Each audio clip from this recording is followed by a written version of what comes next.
Well, there's introvert breaks, but there's nothing but extrovert breaks. So I reflected as an extrovert, I take breaks. So talk about going down, seeing my students when writing a book, or when I travel with my wife and kids, I will go sit at the bar instead of sitting with a book reading at a table like a lot of introverts will do and love doing.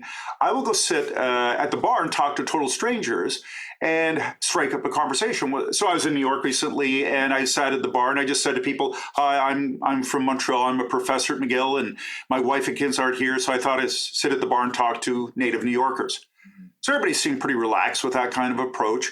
And then I talk to people, and it's stimulating, and I get energy from it. So that recharges my battery so that I can go be in the hotel room by myself and watch Netflix or whatever. Now, of course, COVID has been called the great break for introverts because we were in lockdown. We didn't have to associate with other people, and to the same extent, we had a Zoom call here or there. Can you talk to a little bit about COVID and shining a spotlight a little bit on these issues? Well, I wrote a piece for my Forbes blog 10 days into it going, "I'm an extrovert. I can't take it anymore." That was 10 days in. So you can imagine almost 2 years later. And I'm down at McGill here in my office, partly because my wife teaches grade 5, my kids are in university, and so I'm too noisy at home.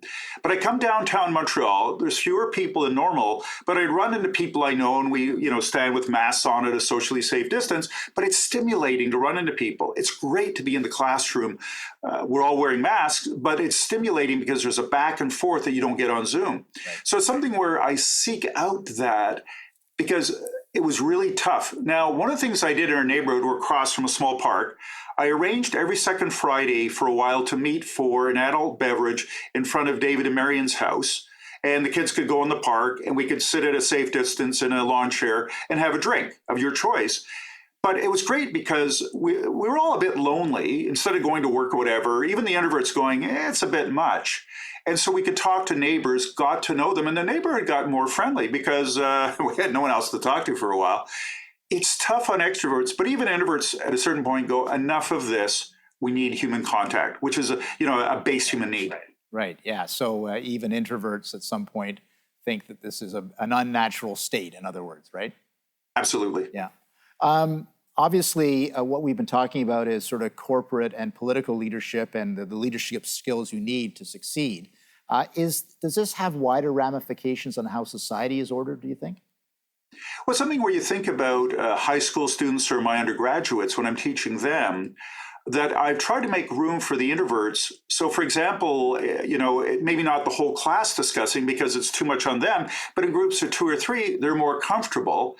Plus, I would send them ahead of time some questions. So we have the head of the most senior general in Canada coming to class next week. So I've asked students for questions, and he wanted particularly questions from the students. So I give them several days to think about it instead of on the spot. Now, I could sit down there and have a conversation on the spot as an extrovert, and there's a certain charm that I'm making it up, and you can get on thin ice that way. But the introvert wants to think it through, do a bit of research, so I give them the opportunity to do that, so they're better to ask questions in class.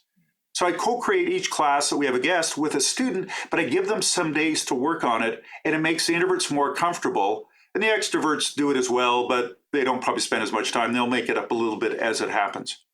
It's very interesting because what I see you doing is coming up with a way to build some of these skills. You practice it yourself, going to the bar or strike up at conversations. Should we as a society be more serious about building up these skills? Well, something where Susan Cain, a colleague of mine, wrote a book called Quiet years ago, 7 or 8 years ago, and got a huge response. And that's what set me off on this research, honestly, was her book. And what we recognized is that we need to make room for introverts in society, not only as leaders, but as neighbors and friends and family members. And we recognize that this is their hardwiring. This is the way that they were made. Give them some room to do better. And make room for them. So if I have an introverts working for me, which I always do, some of my people, in a meeting, I don't call them right away, but I'll look them in the eye and I'm saying, Tony, are you ready to speak? And you'll go or nod your head.